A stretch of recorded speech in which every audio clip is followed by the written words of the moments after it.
कृष्ण बलराम मंदिर की जय, श्री प्रभुपाद की जय, श्री गुरुदेव की जय, गौर प्रेमानंदे, हरि हरि बोल. Thank you very much for Gurujis and Matajis for joining today's session. Sham Sundar Darshan will be shown right now. We will be showing Sham Sundar, Radha Sham Sundar Darshan very soon. And then we will be giving the mic. His Grace Swayam Swati Prabhu give the class. Are you there?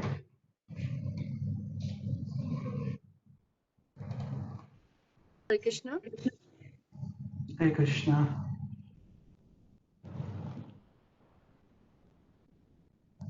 Yes, we can.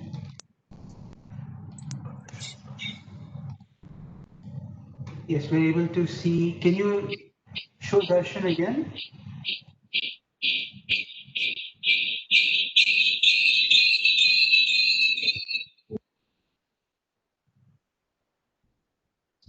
जय श्री श्री राधा श्याम सुंदर जी की जय.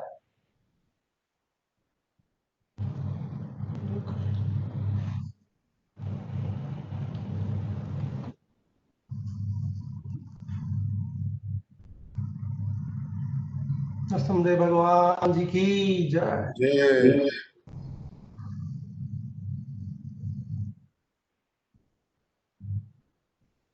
श्री गौर निताय जी की जय।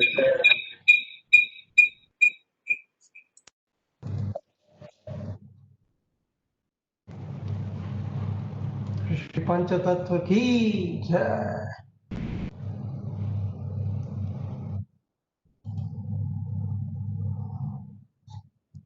तुलसी महारानी जी की जय।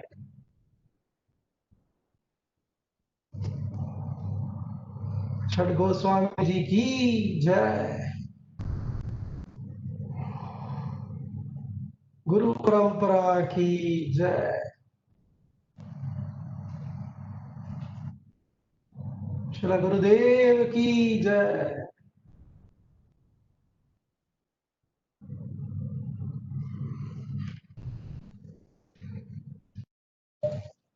Swayam Prabhuji, over to you.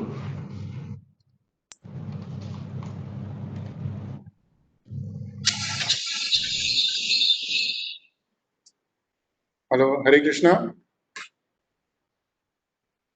Yeah, we are able to hear you. We are able to hear you.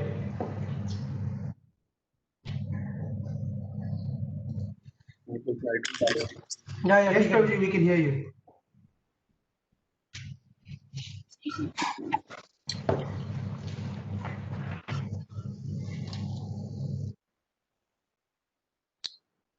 Hare Krishna.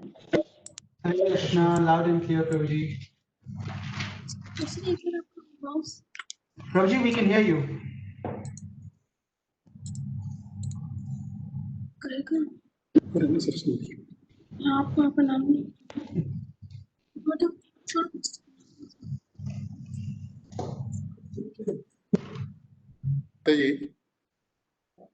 We welcome you for this evening's celebration of Lord Balaram's appearance day. It's a very auspicious day, and we will be glorifying the Lord Balaram and followed by a verse from Srimad Bhagavatam, and then we will talk about some of the teachings or lessons we learned from the pastimes of Lord Balaram. And before we do that, we will chant invocation mantra to invoke the mercy of Gurudev and other senior Vaishnavas and Acharyas. Om Jnanatimirandhasya Jnananjana-shalakaya Chakshurunmilitam Yena Tasmai Shri Gurave Namaha. Shri Chaitanya Manobhishtam Sthapitam Yena Bhutale Swayam Rupa Kadamahyam Dadati Swapadantikam Vandeham Shri Guruho Shri Yutpadakamalam Shri Gurun Vaishnavamscha Shri Rupam Sagrajatam Sahagana Raghunathanvitam Tam Sajivam Sadvaitam Savadhutam Parijana Sahitam Krishna Chaitanya Devam Shri Radha Krishna Padan Sahagana Lalita Shri Vishakhamvitamsha He Krishna Karuna Sindhu Deenabandhu Jagatpate Rupesh Gopika Kanta Radha Kanta Namastute Tapta Kanchana Gaurangi Radhe Vrindavaneshwari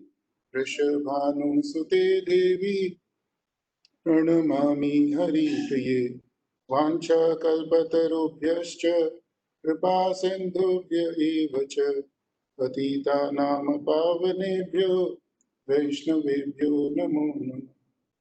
Jai Shri Krishna Chaitanya Prabhu Nityananda Shri Advaita Gadadhara Shivasadi Gaura Bhakta Vrinda. Hare Krishna, Krishna Krishna, Hare Hare, Hare Rama, Rama Rama, Hare Hare, Hare Krishna, Krishna Krishna, Hare Hare, Hare Rama, Rama Rama, Hare Hare. Hare Krishna, Krishna Krishna, Hare Hare, Hare Rama, Rama Rama. Shri Radha Shyam Sundar Ji ki Jai, Shri Gurudev ki Jai. So in the Srimad Bhagavatam 10th canto, in the beginning there is an episode where Shukdev Goswami mentions that after Vasudeva and Devaki got married, Kansa was accompanying them to drop Devaki to her new house. And on the way, Kansa heard a sound from the sky that the eighth son of Devaki would be his Kala, or Kansa would be killed by the eighth son of Devaki. So Kamsa got very much afraid, and to save himself, he put Devaki and Vasudeva in the prison, and he started killing one after other all the childs of Devaki, and he killed 6 children of Devaki and Vasudeva. And at the time of 7th pregnancy, the Lord Krishna's one of the expansions, which is Balaram, he entered in the womb of Devaki. And Devaki got very effulgent since the Lord himself was present in her womb, and she got a bit afraid that Kansa would get to know that Lord has appeared in her womb.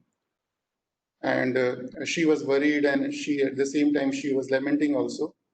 At that time Lord Krishna called Yog Maya and ordered Yog Maya that she should transfer the baby or the Lord Balaram, who is in the womb of Devaki Mata, into the womb of Rohini, who is another wife of Vasudeva, and who was staying that time in Vrindavan due to the fear of Kamsa. So Yog Maya followed the order of Krishna, and thereafter Lord Balaram appeared in this material world 8 days before the appearance of Lord Krishna. And it's given in the Srimad Bhagavatam that Lord Balaram is very beautiful. His color is like a white crystal color. And another place it is mentioned that his color is like a 1,000-petal white lotus, which is found in Golok Vrindavan. His color is like that.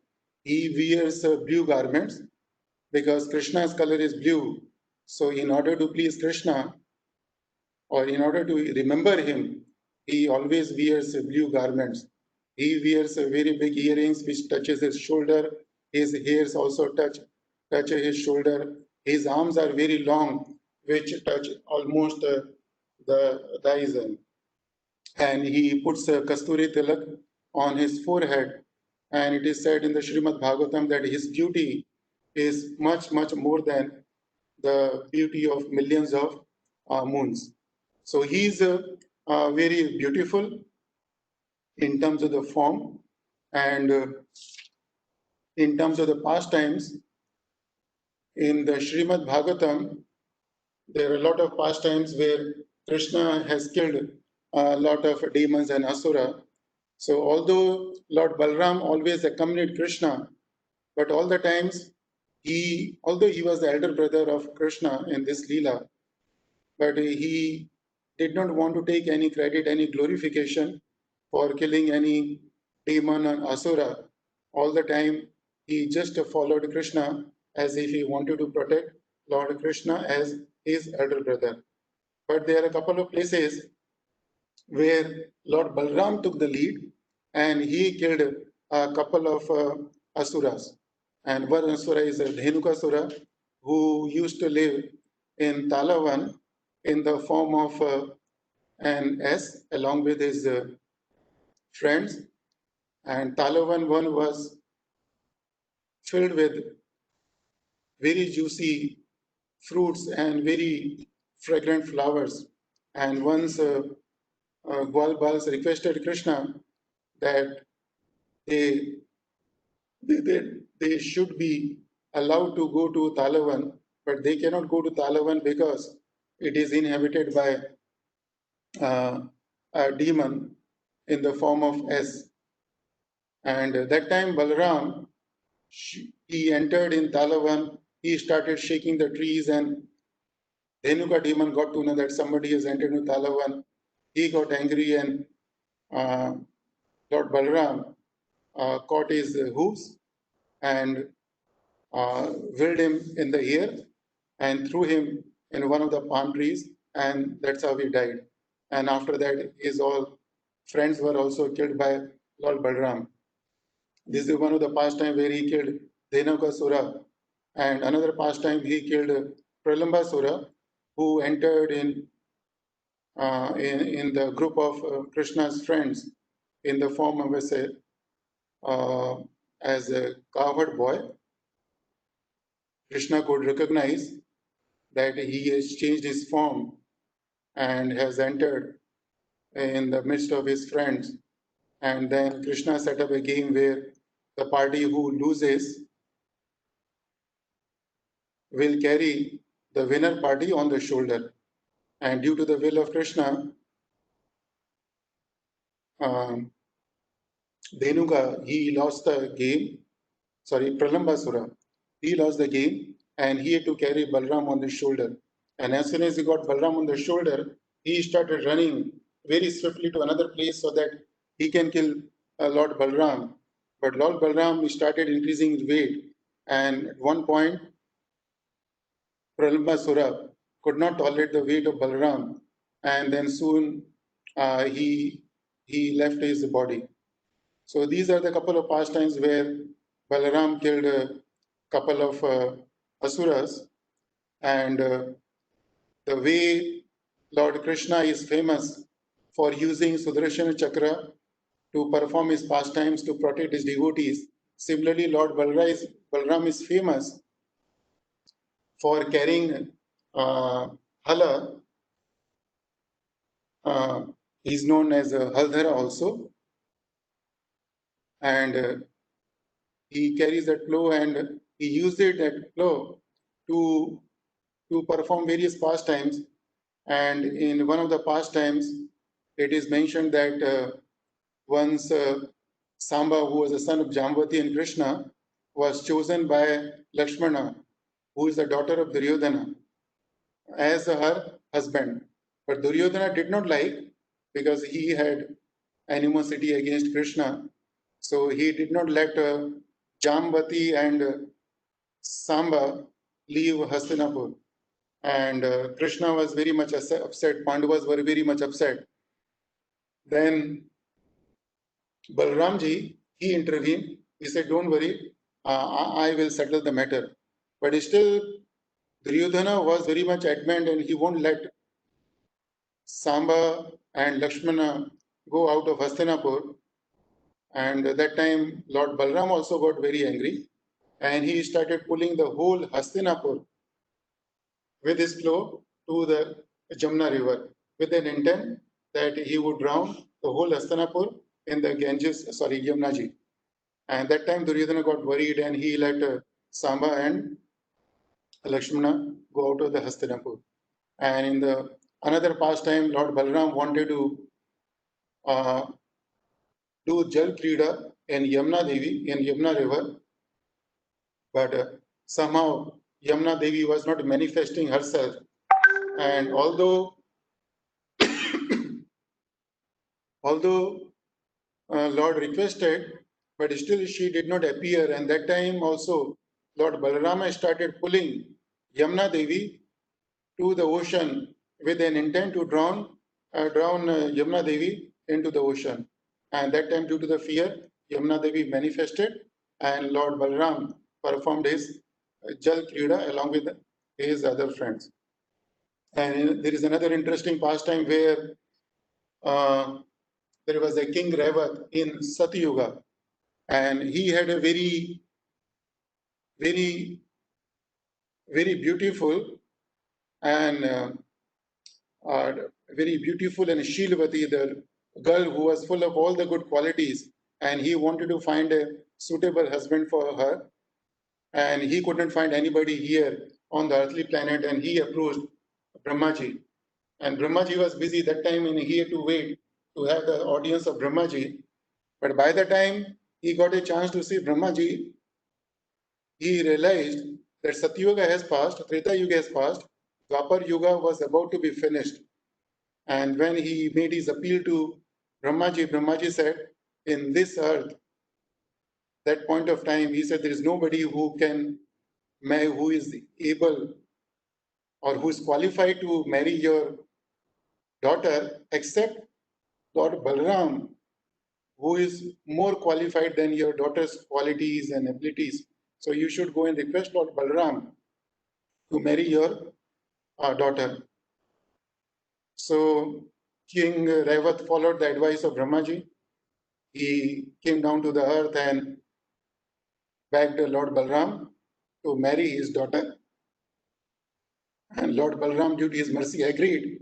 But there was one problem that Revati, she belonged to the Satyuga, where people used to be very tall. And Lord Balaram appeared in Dwapar Yuga, and he had assumed the form of the people according to the Dwapar Yuga. So Lord Balaram was not as tall as Revati, so he wanted to adjust the height of Revati, and he touched his plow, hala, on the head of Revati, and immediately Revati height got adjusted according to the height of Balaram, and that time both got married. So that's another incident when Lord Balaram used his plow to perform the pastimes, and we know that Lord Balaram is known for his expertise in using the club.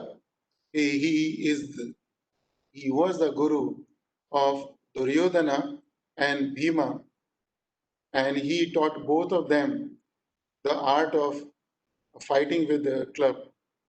And when Krishna offered his Akshoni Sena to Duryodhana, in that Akshoni Sena, even Balaram was included. But Balaram chose not to play, not to fight in the Kurukshetra battle because he did not want to fight against Krishna. And second thing, both were his disciples. So he chose not to fight, participate in the battle of Kurukshetra. He left Kurukshetra and he returned only after the battle was over. So these are the few pastimes which are given in the Srimad Bhagavatam when it comes to Lord Balaram. And apart from there is another pastime where Lord Balaram is Krishna is glorifying Lord Balaram when both enter into the forest. And Krishna is telling Balaram that see all these trees are, they have bent down as if they want to offer the obeisances unto you. And Krishna glorifies Lord Balaram in a few verses. So this is the pastime which Lord Balaram manifested when he appeared in Dwapar Yuga on the earthly planet.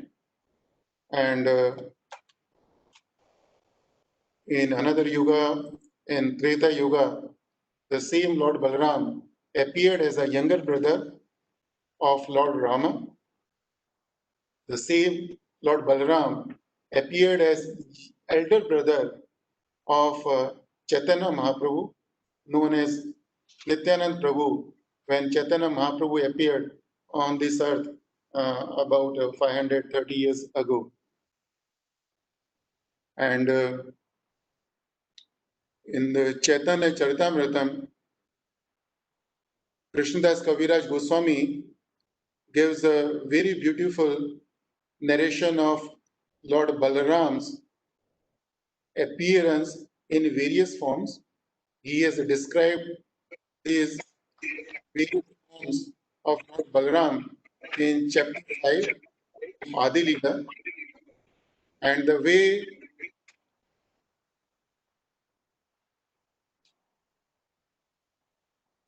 And the way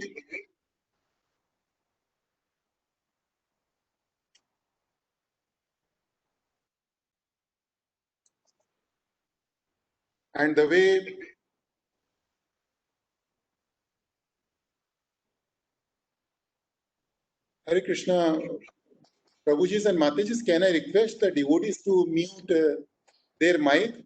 I think some devotees have.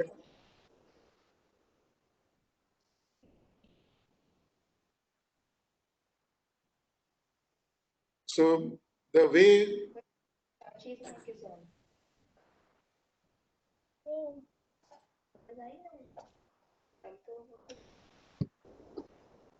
Krishna Kinkar, beta, can you please mute the mic of all the devotees except me?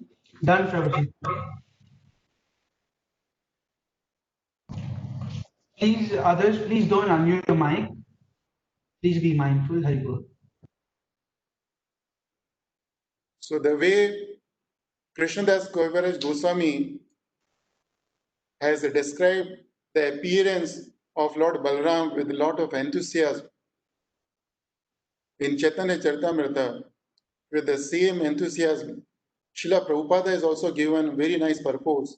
And one of the verse where Krishnadas Kaviraj Goswami mentions the Chaturvyu form of Lord Balaram, that time Srila Prabhupada has given a 15 pages purport.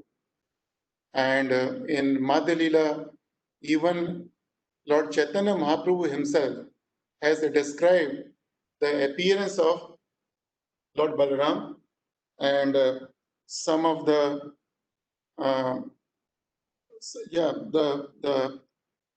basically he has described the various forms of Lord Balaram in Madhya Lila, chapter 20.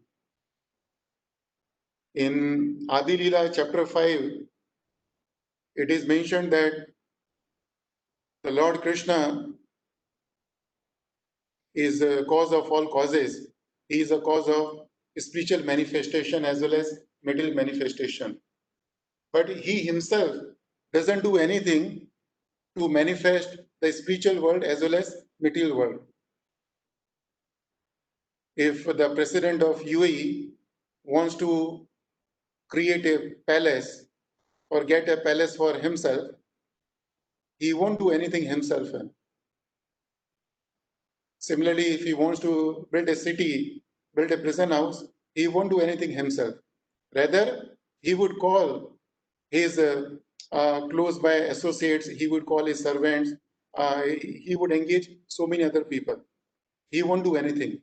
Similarly, Lord Krishna doesn't do anything when it comes to the manifestation of spiritual worlds and the material worlds as well. So, in order to create spiritual worlds and material worlds, Lord Krishna expands himself in the form of Lord Balaram. Lord Balaram is the first expansion of Lord Krishna. And from Lord Balaram, there are 5 more manifestations, or there are 5 more forms which are known as Mahasankarshana, Karnotkashai Vishnu or Mahavishnu, Garbhotkashai Vishnu, and Shirotkashai Vishnu. And finally, it's Ananta Shesha. So the first 4 forms are responsible for the sustenance of spiritual worlds. No, the first form is responsible for the sustenance of spiritual worlds. The next 3 forms are responsible for material worlds creation. And the 5th form, which is Ananta Shesha, acts as a personal servant of the Lord Krishna. Chaitanya Charitamrita describes in detail, in too much detail about the manifestation of these various forms, but we will have just a glimpse of the description. And when it comes to the Mahasankarshana form, that's the first manifestation of Lord Balaram. So this form is responsible to manifest the spiritual worlds, and many times we hear that Lord Krishna has the six opulences: knowledge, wealth, beauty, power, fame, renunciation. And Vaikuntha planet is filled with various forms of Lord Krishna, and all those forms have got these six opulences. So Lord Balaram in the form of Mahasankarshana gives the shelter to a potency of Krishna which is called Chitta Shakti. And that Shakti is responsible to sustain all the spiritual planets. And the next manifestation of Lord Balaram is known as Karnodkashai Vishnu. In order to understand this expansion of Lord Balaram, we have to imagine what happens when the whole manifestation is annihilated. When the whole manifestation is annihilated, that time everything is turned into the water. That time Mahavishnu, he lies down on a bed which is made of Ananta Shesha, which is another form of Lord Balaram. And Lakshmi Devi massages, she's busy in massaging the feet of Mahavishnu. So Lord Krishna is present in the form of Balaram, and Lord Balaram is present in the form of Mahavishnu when everything has been annihilated. And he's lying or he's sleeping, he's in Yog Nidra on the bed of Ananta Shesha. And Lakshmi Devi is massaging the feet of Mahavishnu. So Mahavishnu is present, he is in the Yog Nidra. Lakshmi Devi is also present, she is massaging the feet of Mahavishnu. And Lord Balaram is also present in another form, which is the Kala. So when the time of creation comes, the first thing which is manifested is the Vedas. So Vedas, they sing the glories of Mahavishnu, and when Mahavishnu, the Lord, hears the glories, he wakes up from his sleep, and he wakes up from his sleep, and he glances over the material nature, because his job is to create the material world, to start the creation. So the process starts from Mahavishnu. He would glance over the material nature. The material nature is also lying in the causal ocean, but the material nature, the material energy does not touch Mahavishnu. So material energy is one side, Mahavishnu is lying on a bed, resting, being served by Lakshmi Devi. And Sankrishna is waiting in the form of Kala, because Kala is eternal. So the Lord would glance over the material nature, and then the material nature gets agitated. And Mahavishnu would impregnate the material nature with all the jivas who go and merge into Mahavishnu at the time of annihilation. And when we hear in Brahm Samhita, Yasyeka Nishvashit Kalam Athavalambe Jivanti Loma Vilaja Jagatnatanatha. Yasyeka Vashidrish Kalam Athavalambe. That the life of Brahmaji is 311 trillion years. And that is the duration of one breath of Mahavishnu. As soon as Mahavishnu exhales, innumerable universes comes out from the pores of his body. And as soon as he inhales, which is after 311 trillion years, all those universes would go and take the shelter into the body of Mahavishnu.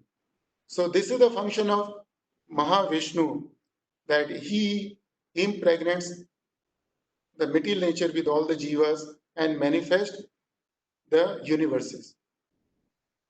And as soon as it is done, immediately there is another expansion of Mahavishnu, which is known as Garbhodkashai Vishnu, which is manifested in each every universe, which is manifested by Mahavishnu. Remember, Mahavishnu has manifested innumerable universes. Now, in each of that universe,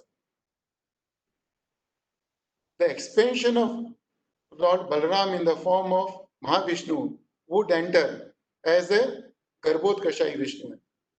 So when Garbhodkashai Vishnu enters in each of these universe, he doesn't find any place for him to stay in.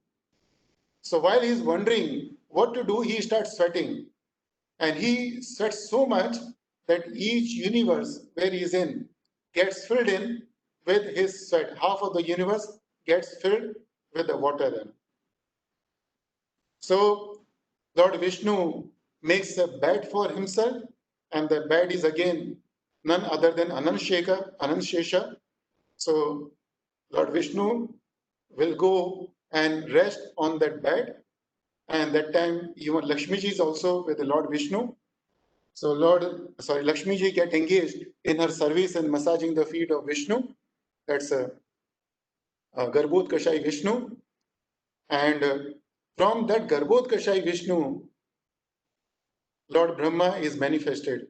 It's a navel of Garbhodkashai Vishnu, where Lord Brahma is manifested, and on the navel there are 14 planetary systems which are manifested by the Lord.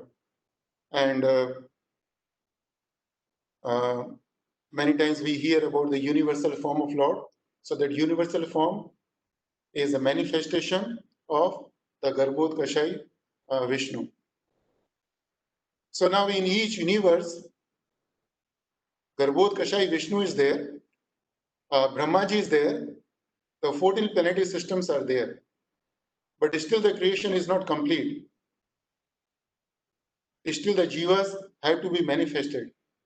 And that's done by the next expansion of Mahavishnu in the form of Shirodkashai Vishnu.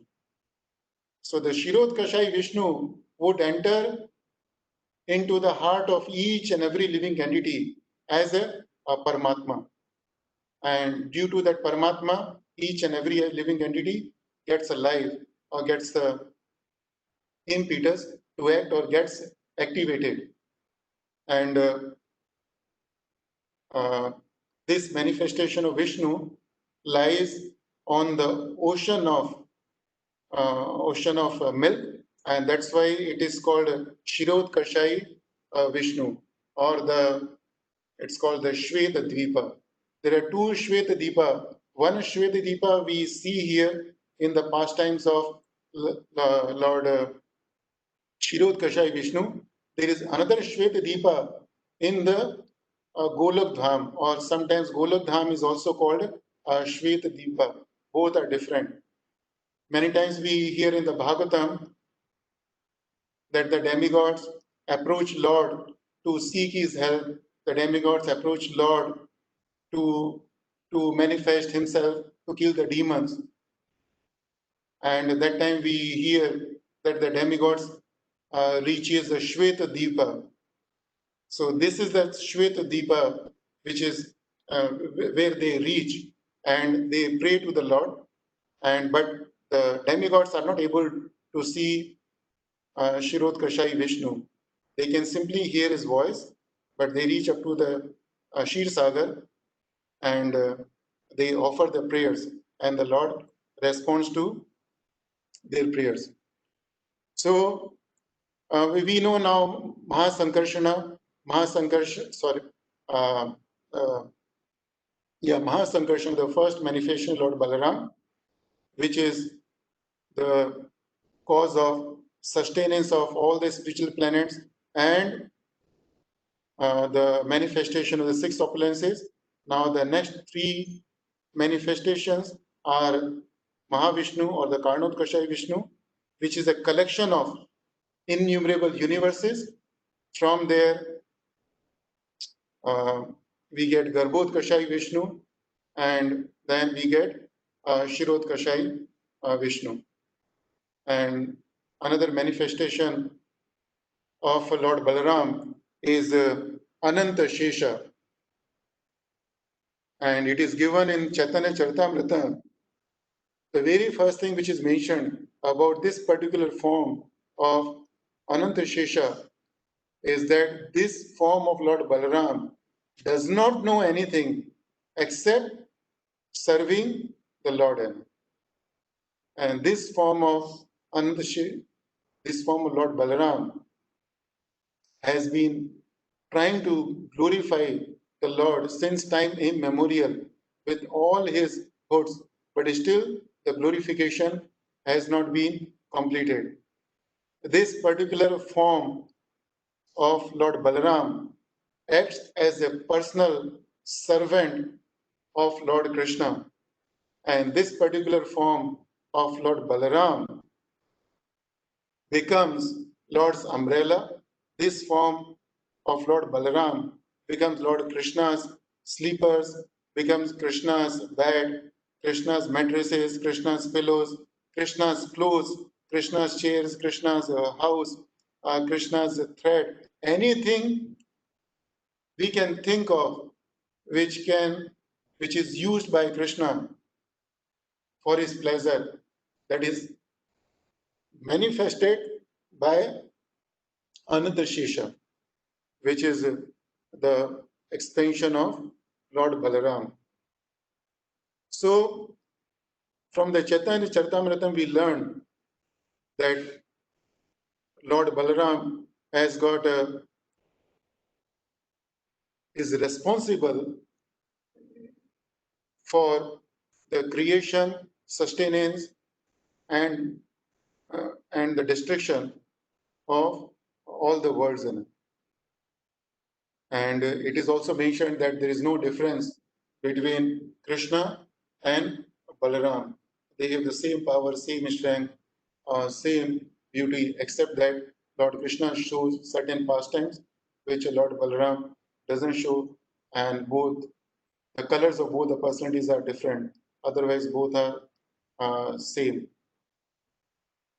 Now, we know that Srimad Bhagavatam is full of the glories of Lord Krishna and his devotees.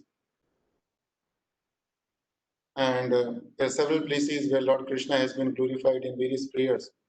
But there are only a few places where Lord Sankarshana has been glorified or Lord Balaram has been glorified.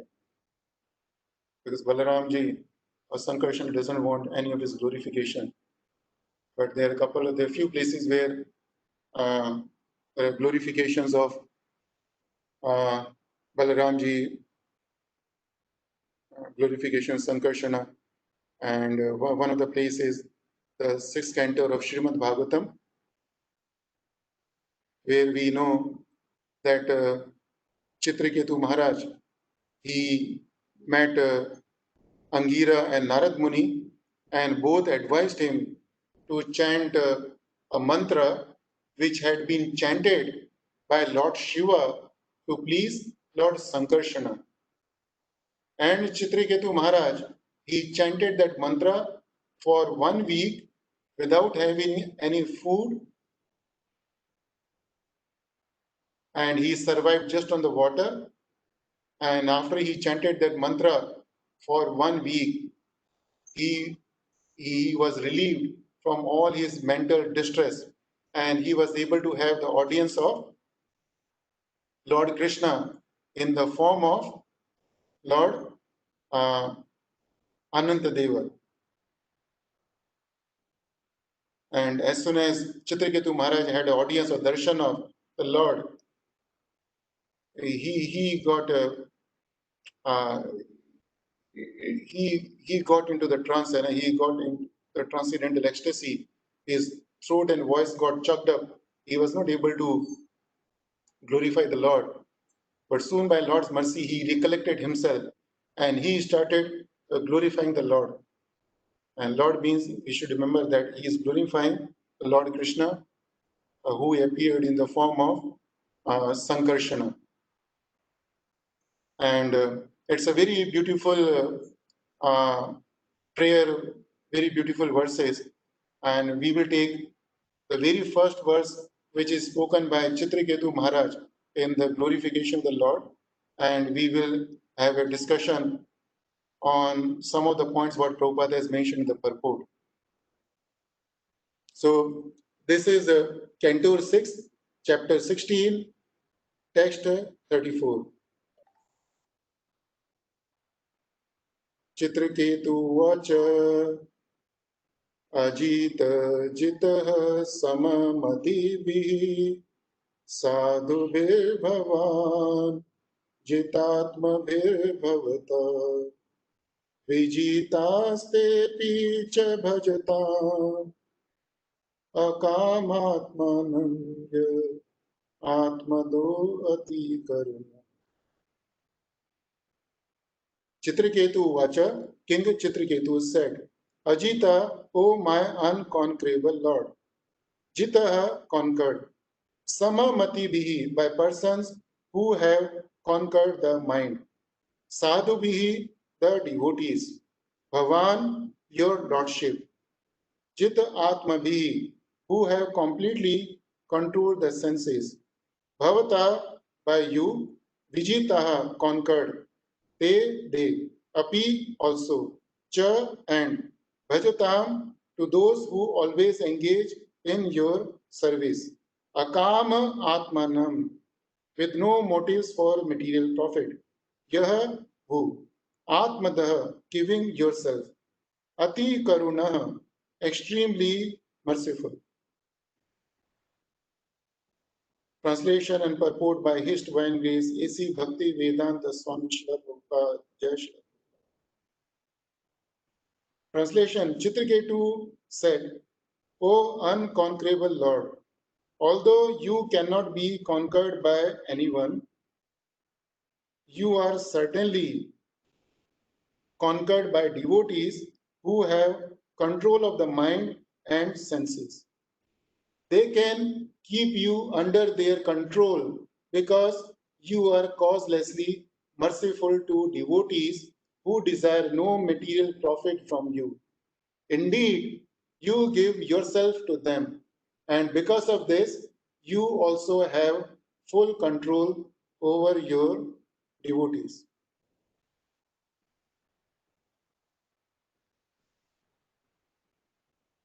So, now Prabhupada has given a very beautiful purport of this verse. We will read that purport as we go through the discussion on the key points of this verse. So, Chitraketu Maharaj says, Ajita Jitaha Sama Mati Bhi. Ajita means unconquerable. Jita means which can be conquered. And Sama Mati Bhi, it means the person who has controlled the mind. And Srila Prabhupada has given another meaning of Samamati Bhi, which we will see in the verse. And Sadhu Bir, Sadhu means it's a devotee, Bhavan means you, Jita Atma.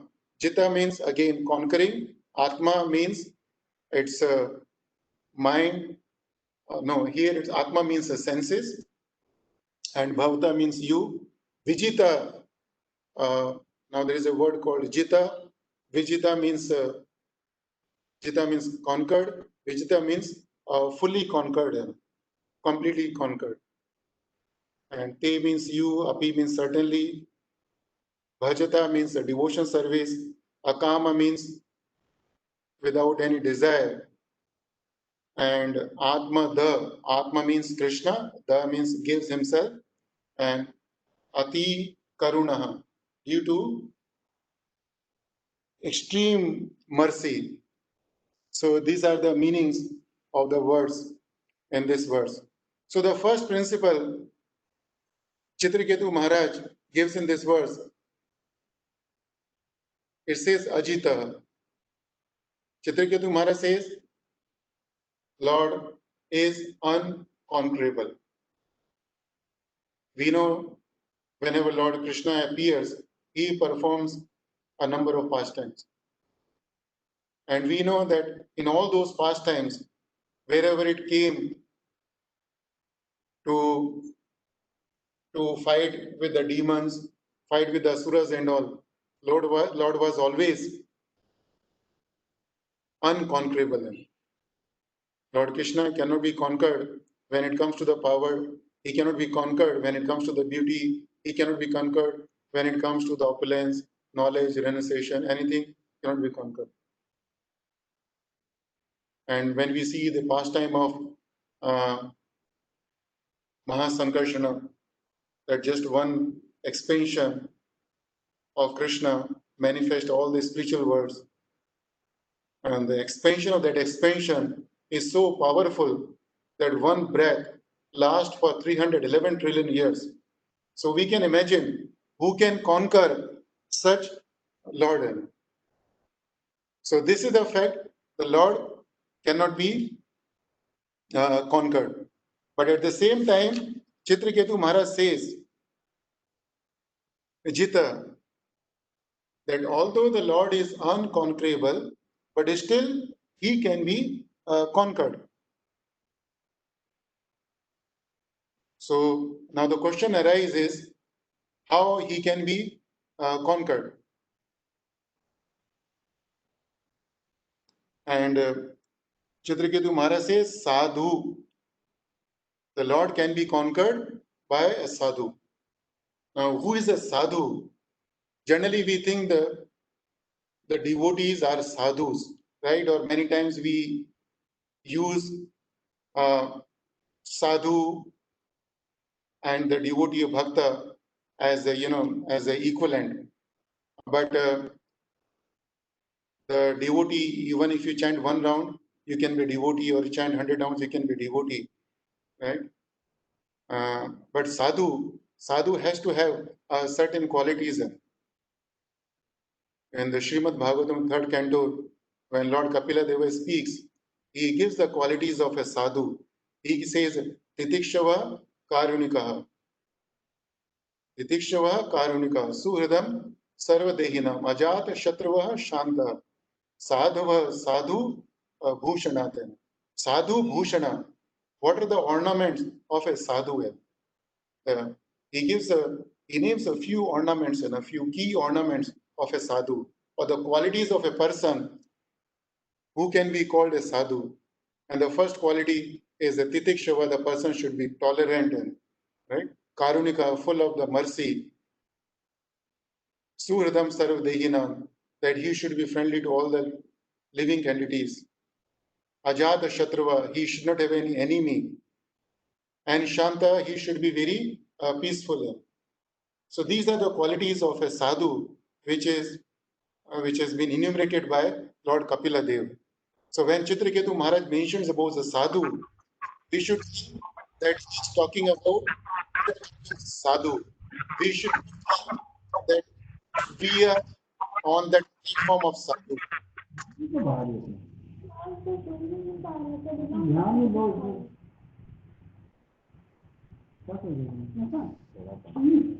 अरे यार वो बोल ही नहीं रहा।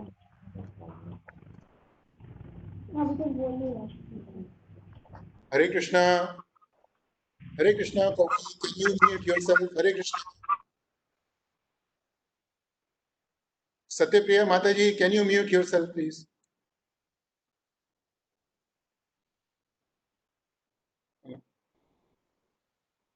So, Ajita Jita, the Lord cannot be conquered. First thing, but still he can be conquered. By whom he can be conquered? He can be conquered by a sadhu. And who is a sadhu? We know from Srimad Bhagavatam that the person who has got the qualities of Titikshava, Karunika, and other things, he is a sadhu.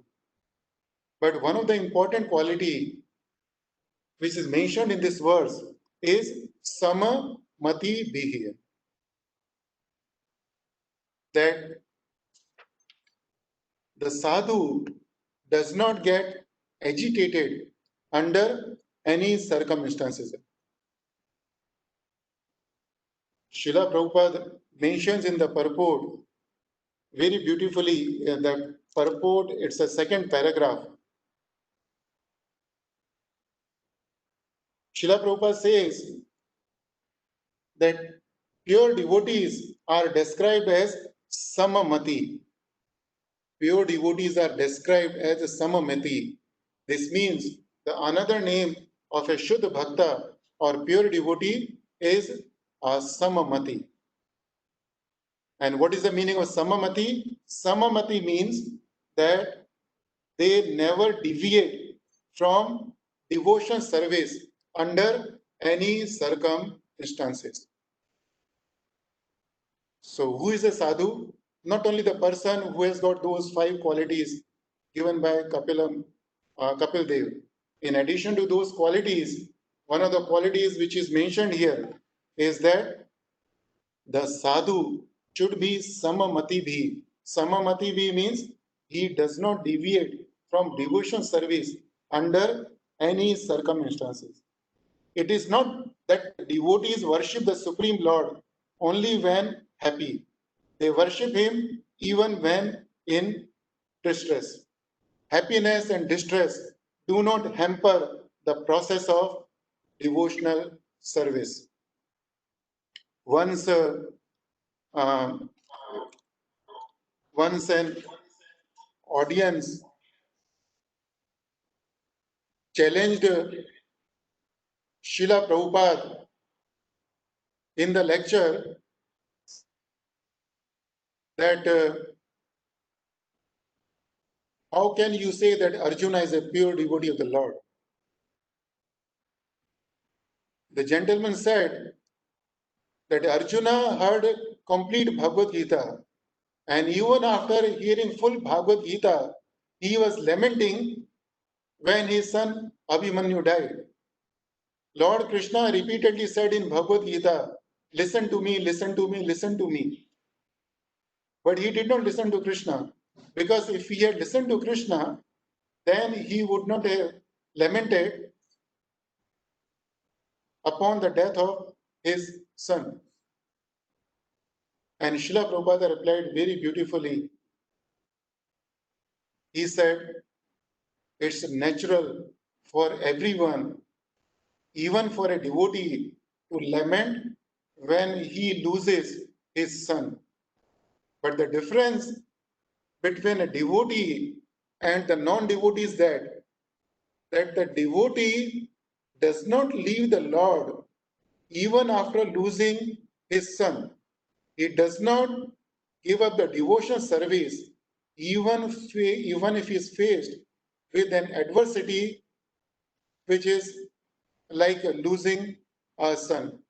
A devotee does not quit his own varnashrama dharma.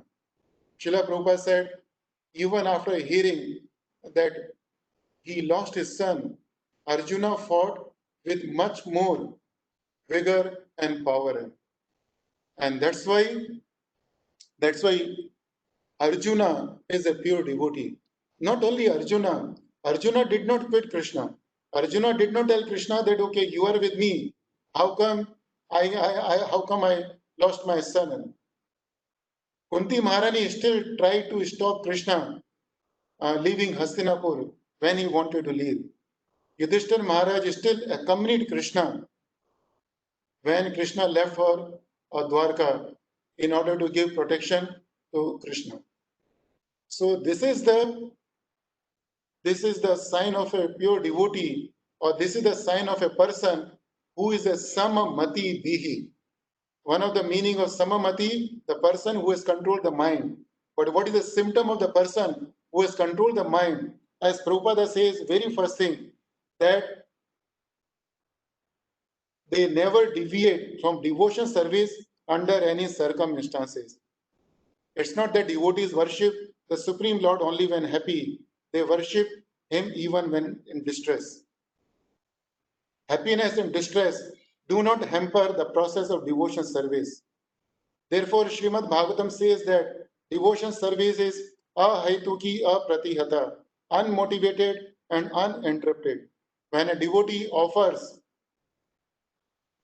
devotion service to the Lord without any motive, anya abhilashita sunyam, his service cannot be hampered by any material condition, apratihata.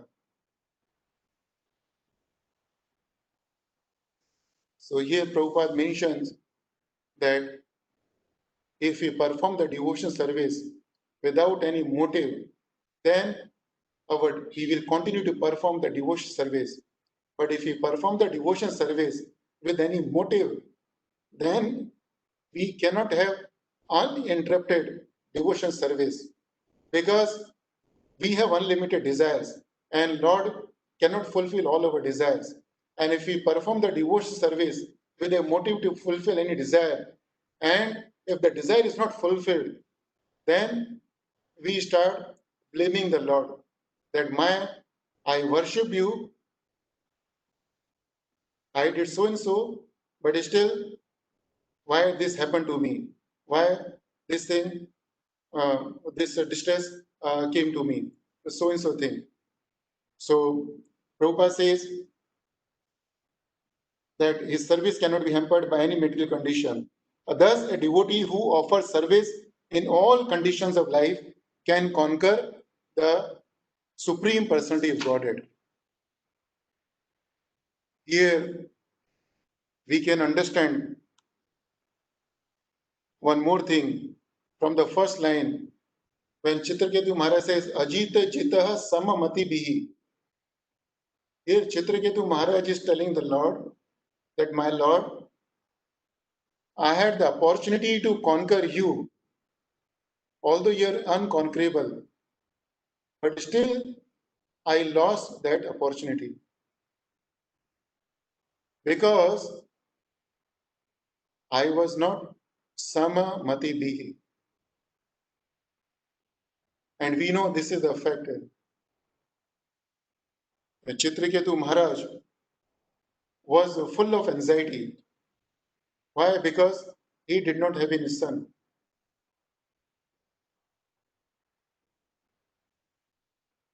When Narad Muni, when he met Angira and Narad Muni, he had the opportunity to ask for spiritual blessings.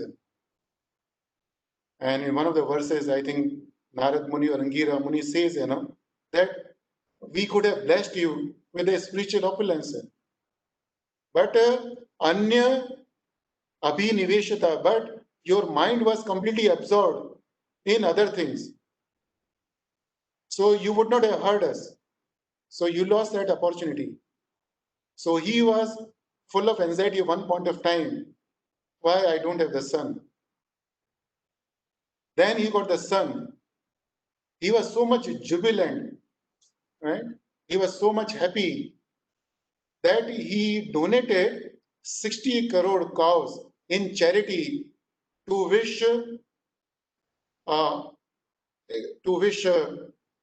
dhanyam, to wish extreme opulence and longevity, the great life for his son. And soon after he got the son, he lost the son. Then again, he was in lamentation. He was in lamentation.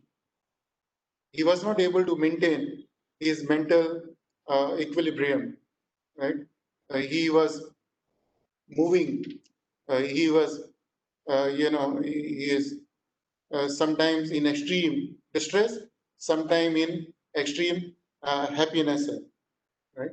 And if anybody is in that state of mind, cannot perform the devotion service.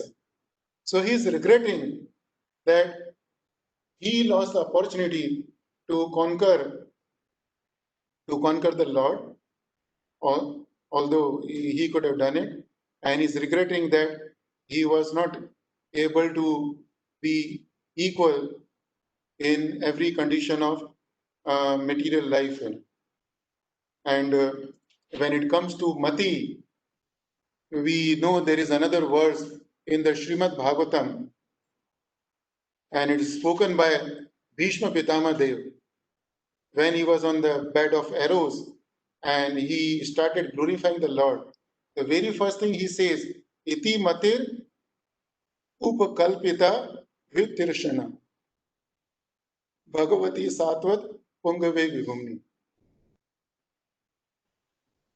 The very first thing he prays to the Lord, that my Lord, please allow me to invest iti matir. Mati means intelligence as well as mati means mind also. And Srila Prabhupada has translated mati as mind. And to explain it further, in the translation of that verse 1932, Prabhupada mentions, let me invest my thinking, willing, feeling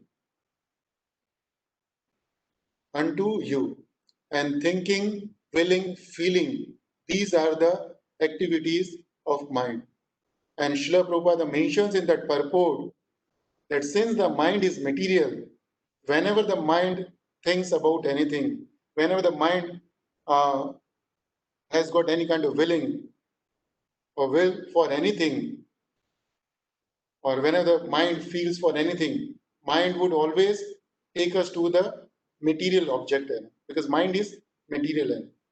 So that's why we have to train our mind so the mind can think of Krishna. We have to train the mind so that mind can be willing, mind is willing to do the bhakti, and we have to train the mind so that the mind has got a feeling for Krishna. Yena kena prakarena mana Krishna niveshyat. That by hook or crook, yena kena prakar, in any way, we have to invest our mind. Invest our mind means invest our thinking, willing, feeling, which are the functions of the mind. The symptom of a person who is a samamati bhi means the person has controlled the functions of the mind, which are the thinking, willing, feeling, and he is engaged those activities of mind unto the lotus feet of Krishna. And unless it is done, the person is not samamati bihi. So mati is very important when it comes to perform the devotion service. Lord Krishna says, with mind, we can liberate ourselves, and with mind, we can also degrade ourselves. So it's our choice. So here, the sama ajita jitah sama mati bihi. So as I mentioned, Prabhupada has described very beautifully, samamati means a person who does not deviate from devotion service under any circumstances. So this is the first thing when it comes to the process of conquering the Lord. Remember one more thing, that this verse is giving us the process of conquering Ajita, or process of conquering the Lord. So the very first thing which Chitraketu Maharaj mentions is Samamati Vi, that one should not deviate from devotion service under any circumstances or control the mind. Second thing he mentions, Jita Atma. Jita means conquer, Atma means body and senses. So second thing one has to do, that he has to control the senses. And controlling the senses means not artificially controlling the senses, rather engaging those senses in the service of the Lord. And that's what Prabhupada also mentions in the purport when he says, Savai Mana Krishna Padar Vendeyo Vachamsi Vaikund Gunanu Varnane. So he's giving the example of Ambrish Maharaj. The way Ambrish Maharaj engaged all his senses in the service of the Lord. Similarly, one has to engage all his senses in the service of the Lord. And the third very important thing, that bhajatam akama atmanam, that one may be engaged in the service of the Lord, but how about if the person is full of all the material desires?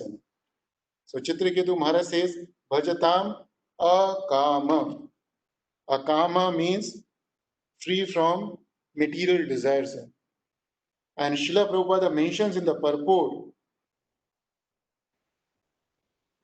that a living entity cannot exist, without desires. But desires that can never be fulfilled are called kama, lusty desires. So here another beautiful thing Prabhupada has defined in this purport is what is kama. The kama means desires that can never be fulfilled. In the Chitraketu Maharaj episode, it's very clear that what is kama. Chitraketu Maharaj had got everything.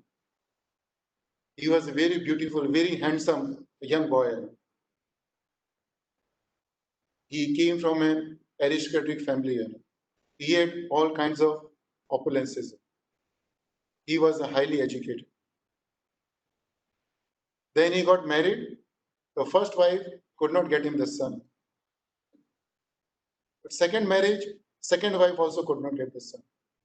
But he was so much obsessed with the desire to have the son that within no time he had got 1 crore wives.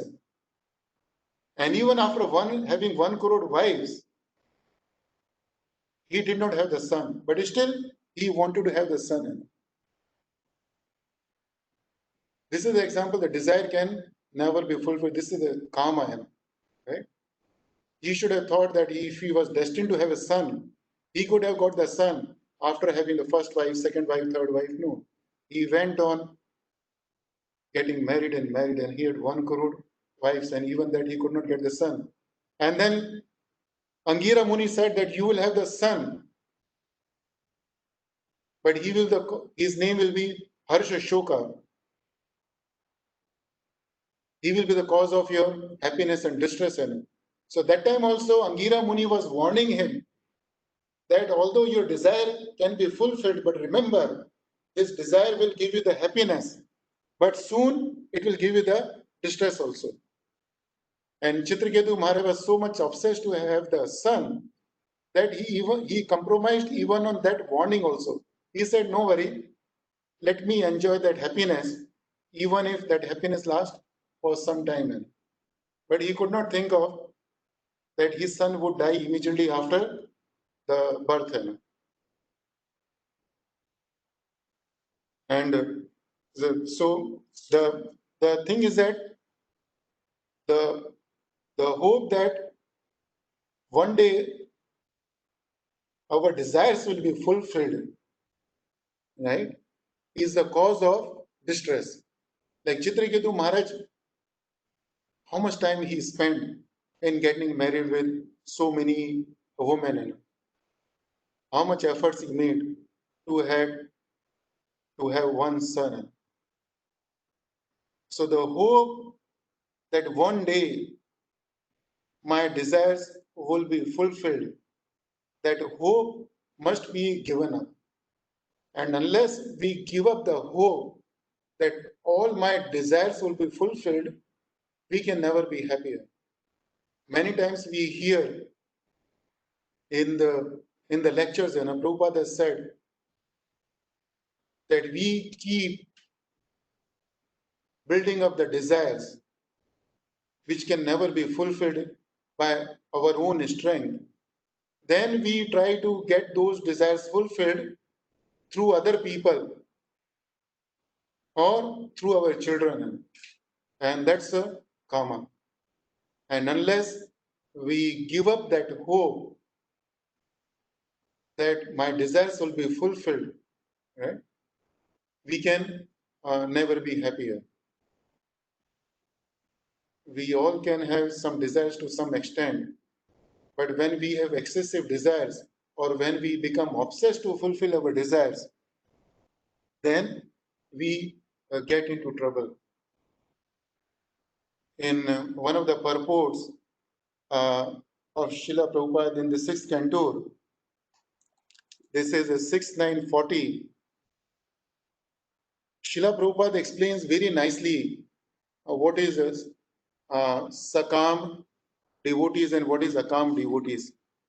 And just 1 second. Yeah.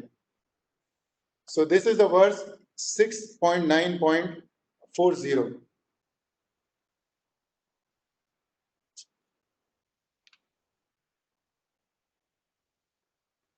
It's a very beautiful purport given by Srila Prabhupada to explain the difference between sakama and akama devotees.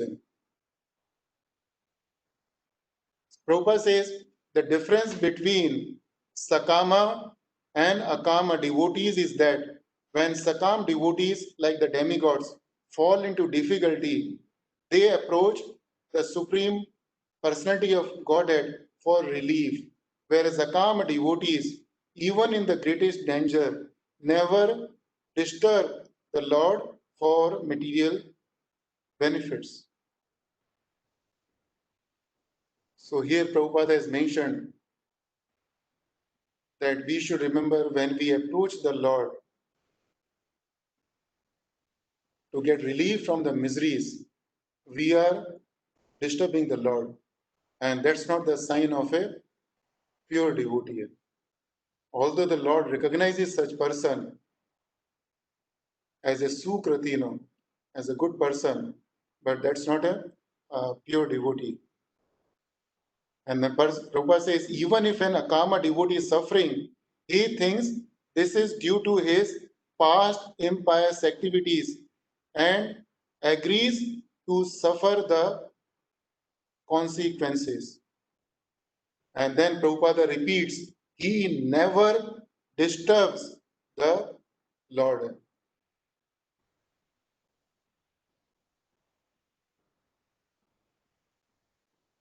Prabhupada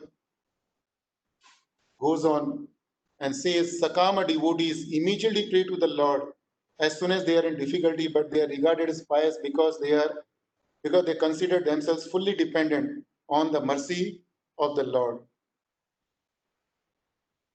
As stated in Srimad Bhagavatam 10.1.4.8, Tatenukampam susamikshmano bhunjana evatmakritam vipakam hridvagvapurvir vididhan namaste jivet yo mukti pade sadaya. Even while suffering in the midst of difficulties, devotees simply offer their prayers and service more enthusiastically. So Prabhupada says the sign of a pure devotee is that even if they are suffering, during those sufferings, they simply offer their prayers and service more enthusiastically. And one other thing we should remember that if we don't develop this attitude to approach the Lord to get relief from the miseries, then at some point of time we start blaming the Lord for our miseries. In the same episode of Chitraketu Maharaj, when Chitraketu Maharaj lost a son, both husband and wife are lamenting. And during the course of lamentation, I think the very first thing, they blame the Krishna. Right? That how can it happen that while the father is there, the son is dead? And even in that purport, Prabhupada mentions that this is not the sign of a pure devotee, or this is not the sign of a devotee to blame the Lord. And when Chitraketu Maharaj got the son, and the son is preaching Chitraketu Maharaj, and the son again mentions, son mentions while preaching to the father that why do you blame the Lord? The Lord is not the cause of your suffering. Lord is not your enemy. Rather, you should think that I have come as your enemy to punish you for your past sinful actions. So that's what we should remember, that we should not approach the Lord to get relief from the miseries. And if we do so, the Lord get disturbed. And if we have that attitude, then sooner or later we will start blaming the Lord for our miseries. And if we do so, then sooner or later we will stop performing the devotion service because we will lose the faith in the Lord. So uh, the third thing in the process of conquering the Lord is that akam is bhajatam akam atmanam, that you perform the devotion service without any expectations. So what we discussed in today's uh, glorification of Lord Balaram is that he is the very first expansion of Lord Krishna. He expands into the five forms. He is the cause of sustenance of the spiritual worlds and the cause of creation, sustenance, and destruction of material worlds. Then we had a discussion on one verse where he has been glorified by Chitraketu Maharaj. And in the same verse, there is one word which is Vijitatma and Ajita Jitaha. These two things still I need to discuss based on what Srila Prabhupada said. And Guru Maharaj also has given a very nice lecture on the same verse. So I have got a few more points to complete the discussion of this verse. And then later, as I mentioned earlier, that the most important teaching we get from Lord Balaram pastime is to cultivate the service attitude. So to discuss these two things, we don't have much time. So I would like to give a viram to the Katha now. And Krishna willing, we will complete the glorification Lord Balaram. Tomorrow we will have another session, and I hope it will be convenient to the devotees to have another session tomorrow evening from 7:30 to 8:30, 8:45. Hare Krishna, Prabhujan Mataji. Thank you very much for your time and attention. Now it's already 9:10, but very quickly, if any devotee has got any questions, comments, or any realization to share, they are welcome to speak in a few minutes. Hare Krishna. Hare Krishna Prabhuji, Dandvat Pranam. Prabhuji, you said in the last leave And that Mataji, you always have some questions, so don't ask difficult questions, right? no, Prabhuji, Ask me it simple, is okay? a short question. Prabhuji, you said in distress also we should not be, I mean, we should not disturb the Lord. But if we take the case of Draupadi, she was in distress, she called the Lord. The case of Gajendra, also he called the Lord. So when we are in distress, we are calling our Father, no? So Krishna Yeah, is our Supreme Father. So when during that time only we call our Father. yeah. So the way I understand that both are right, you can call as well as you cannot call. Now imagine Krishna would not have responded to Draupadi's request. What would have happened? Do you think Draupadi would have given up Lord Krishna? No, she would not have given up, right? Like I mentioned about Arjuna during the battle, Arjuna lost his son, right? And thereafter other children were also killed by Ashwathama. But despite all these things, they did not leave Krishna. But in our case, we have the danger that when we approach the Lord to get the relief, and we don't get the relief, then we may start blaming the Lord. So the highest principle, as Prabhupada has mentioned, that we don't approach the Lord to get any relief. But at the same time, we learn from Prabhupada that whenever we are in danger, we should approach the Lord to seek the protection. So both are right.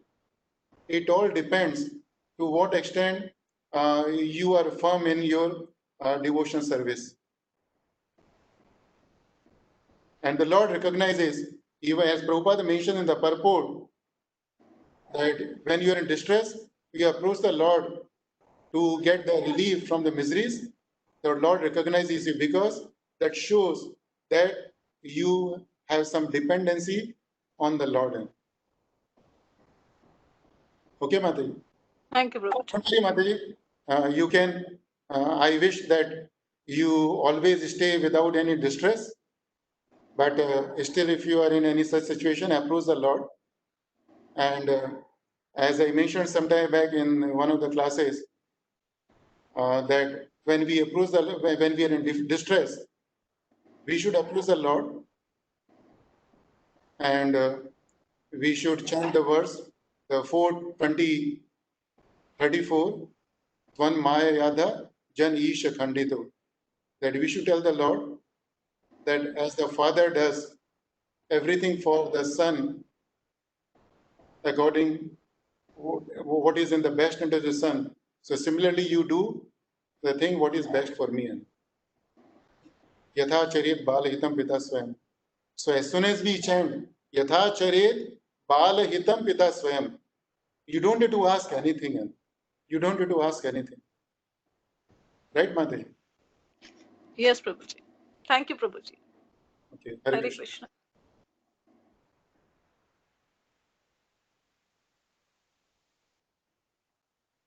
Hare Krishna. So, Hare Krishna, Girdhari Prabhu. Hare Krishna. Hare Krishna, Prabhuji. Yeah. So, Prabhu, we will give Viram to the Katha now. Okay, Prabhu. Tomorrow, Prabhu, Krishna willing, we will have one more session to complete the glorification of the Lord.